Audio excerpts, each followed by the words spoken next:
Men of Iron, Chapter 18. For a little time there was deep silence, during which the fluttering leaves came drifting down from the broken arbor above. It was the Lady Anne who spoke first. "Who are you, and whence do you come?" said she, tremulously. Then Miles gathered himself up, quite sheepishly. My name is Miles Falworth," said he, "and I am one of the squires of the body." "Oh, I," said the Lady Alice, suddenly. "I thought I knew your face. Are you not the young man that I have seen in Lord George's service?" "Yes, lady," said Miles, twining a piece of the broken vine in and out among his fingers.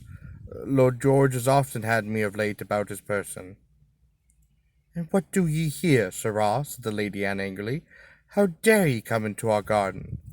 "I mean not to come as I did," said Miles clumsily, and with a face hot and red. "But I slipped over the top of the wall and fell hastily into the garden. Truly, lady, I meant ye no harm or fright thereby." He looked so drolly abashed as he stood before them, with his clothes torn and soiled from his fall, his face red and his eyes downcast, all the while industriously twining the piece of clements in and around his fingers, that the Lady Anne's half-frightened anger could not last. She and her cousin exchanged glances and smiled at each other. "But," she said at last, trying to draw her pretty brows together into a frown, "tell me, why did you seek to climb the wall?" "I came to seek a ball," said Miles, "which I struck over hither from the court beyond." "And would ye come into our privy garden for no better reason than to find a ball?" said the young lady. "Nay," said Miles, "it's not so much to find the ball, but in good sooth, I did truly strike it harder than need be, and so, when I lost the ball, I could do no less than come and find it again, else our sport is done for the day. So it was I come hither." The two young ladies had by now recovered from their fright. The Lady Anne slyly nudged her cousin with her elbow, and the younger could not suppress a half-nervous laugh. Miles heard it, and felt his face grow hotter and redder than ever. "Nay," said the Lady Anne, "I do believe Master Giles—" "My name is Miles," corrected Miles. "Very well, then, Master Miles. I say I do believe that you mean no harm in coming hither. Nevertheless, it was ill of you to do so. If my father should find you here, he would have you surely punished for such trespass. Do you not know that no one is permitted to enter this place? No, not even Uncle George. One fellow who came hither to steal apples once had his ears shaven close to his head, and not more than a year ago one of the cook's men, who climbed the wall early one morning, was shot by a watchman." "Aye," said Miles, "I knew of him who was shot, and it did go somewhat against my stomach to venture, knowing what had happened to him. Nevertheless, if I did not get the ball, how are we to play to-day at the trap?" "Marry, you are a bold fellow. I do believe me," said the young lady. "And since ye have come in face of such peril to get your ball, ye shall not go away empty. Whither did you strike it?" "Over yonder, by pear tree," said Miles, jerking his head in the direction. "If I may go get it, I will trouble ye no more." As he spoke, he made a motion to leave them. "Stay," said the Lady Anne hastily. "Remain where you are. If ye cross the open space, someone perhaps may see you, and will give alarm, and ye will be lost. I will go get your ball." And so she left Miles and her cousin, crossing the little plots of grass and skirting the rose bushes to the pear tree. When Miles found himself alone with Lady Alice, he knew not where to look or what to do. He twisted the piece of clements vine which he still held in and out, more industriously than ever. The Lady Alice watched him with dancing eyes for a little while.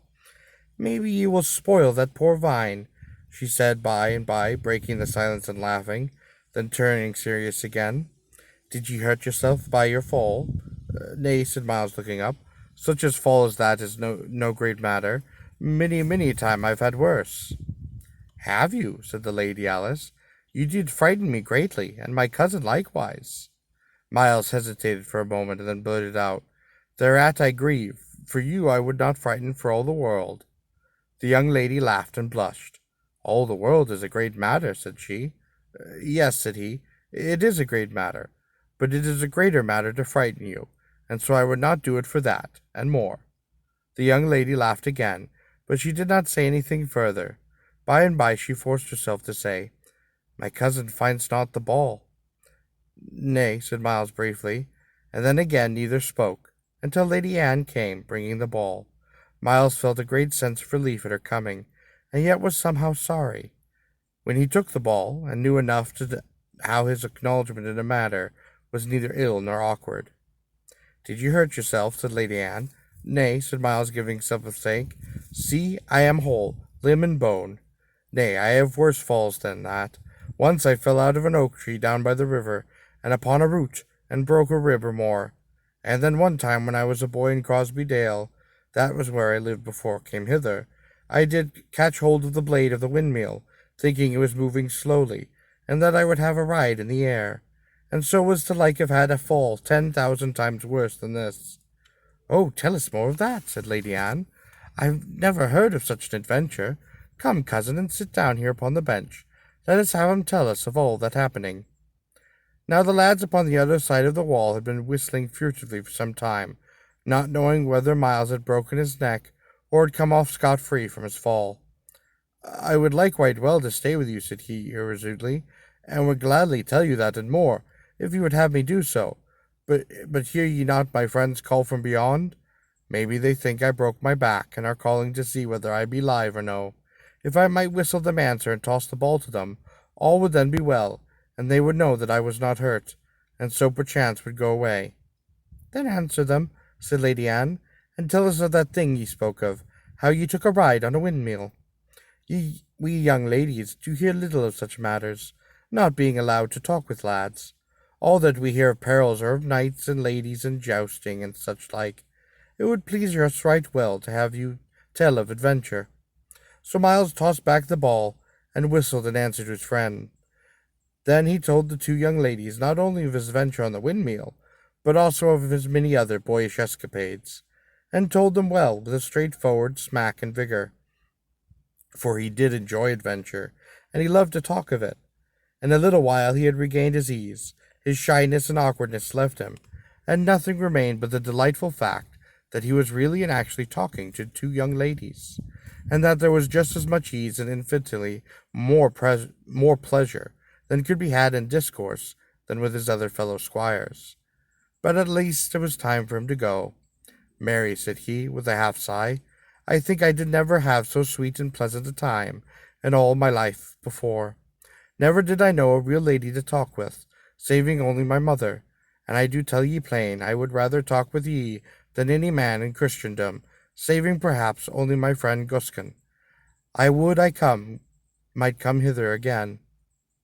The honest frankness of his speech was irresistible, and the two girls exchanged glances and began laughing.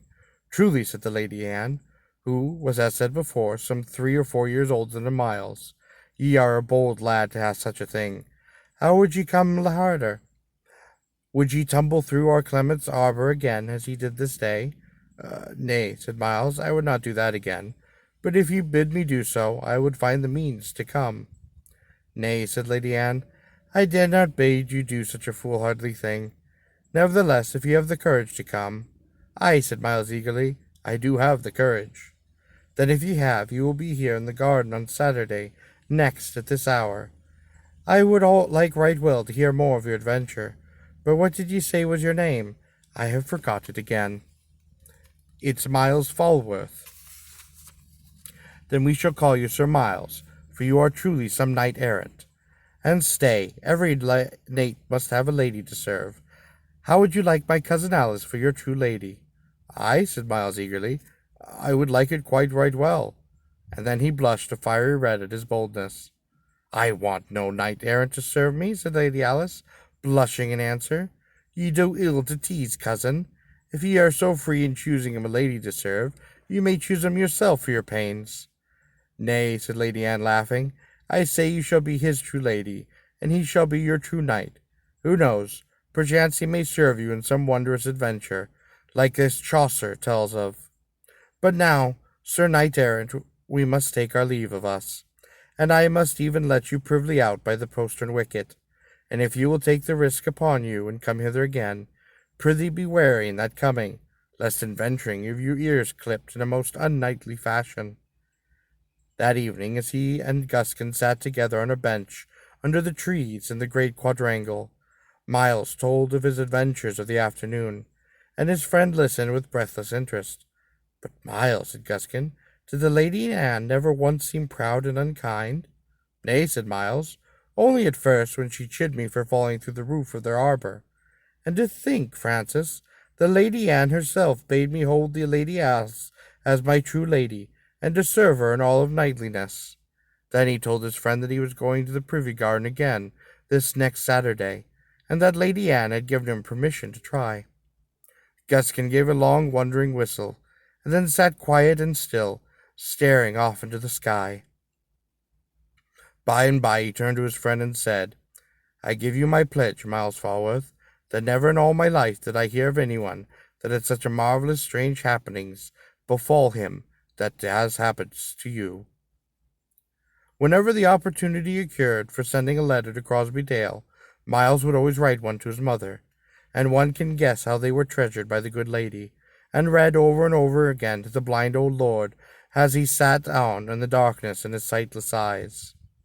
About the time of this escapade, he wrote a letter telling of these doings, wherein, after speaking of his misadventures of falling from the wall, and of his acquaintance with the young ladies, he went on to speak of the manner in which he repeated his visits. The letter was worked in the English of that day, the quaint and crabbed language in which Chaucer wrote. Perhaps few boys could read it nowadays, so, modernizing it somewhat, it ran much like this. "And now to let ye know the thing that followed that happening, that made me acquaintance with the two young damsels. I take me to the south wall of that garden one day 24 great spikes, which Peter Smith did forge for me, and for which I paid him 5 and that all the money that I had left of my half-year wage, and do not know where I might get more at the present. Wet on I do betake me to Sir James, who, as I did tell ye, hath consent to hold these moneys that Prior Edward give me till I need them. Now these same spikes, I say, I take me them down behind the corner wall, and there drave them betwixt the stones, my very dear comrade and true friend Guskin helping me. And so come Saturday I climb over the wall to the roof of the tool-house below, seeking fitting opportunity, that I might do so without being in too great of jeopardy. Yea, and who should be there but the two lady, bidding me coming, who, seeing me, made as though they expected me not, and gave me greatest rebuke for adventuring so mightily. Yet methinks they were right well pleased that I should so adventure, which indeed I might not otherwise do, seeing as I have talked to you, that one of them is mine own true lady for to serve, and so was the only way that I might come to speech with her." Such was Miles's own quaint way of telling how he accomplished his aim of visiting the forbidden garden, and no doubt the smack of adventure and the savour of danger in the undertaking recommended him not too little to the favour of the young ladies. After this first acquaintance, perhaps a month had passed, during which Miles had climbed the wall some 6 times, for the Lady Anne would not permit too frequent of visits, and during which the first acquaintance of the three ripened rapidly to an honest, pleasant friendship. More than once Miles, with an attendance on Lord George, caught a covert smile or a half-nod from one or both of the girls, not a little delightful in its own very secret of friendliness.